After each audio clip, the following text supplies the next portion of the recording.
So there are three main features that make COVID different from other viral infections. The first one is the level of contagiousness. So the affinity that the spike protein on COVID has for the respiratory tract is higher than what you would normally see in most other viruses.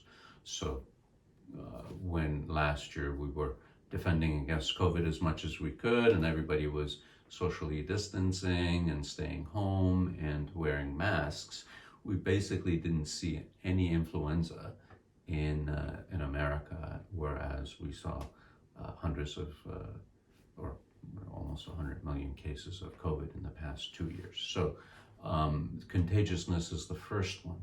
The second one is how COVID is able to mutate.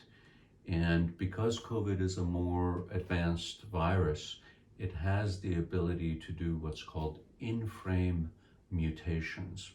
And in-frame mutations basically allow COVID to mutate into something that's still an infectious virus. Most other viruses, when they mutate into something that doesn't work, and then the infection goes away. So this is how vaccines and antibiotics have been able to help us fight off previous viral infections, because, well, COVID sees an antibody, or the virus, the flu, sees an antibody, it tries to change to get away from that antibody, and in doing so, it changes itself into something that doesn't work. COVID has a special editing mechanism to make sure that when it does change from one thing to another, it will change into something that still functions well.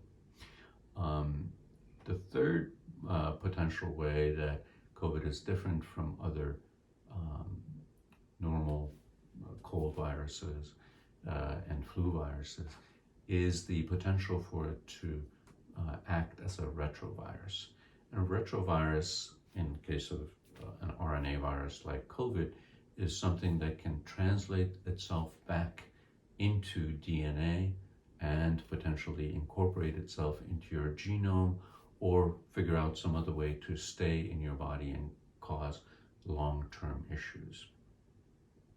And this retroviral potential has already been shown for COVID, because there's nothing in the life cycle of COVID that we know of that should allow it to translate back into a DNA.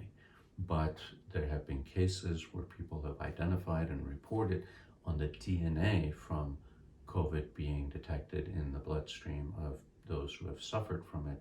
And this is a potential way for COVID to stay in your body and cause long-term fatigue and other symptoms that we call long COVID.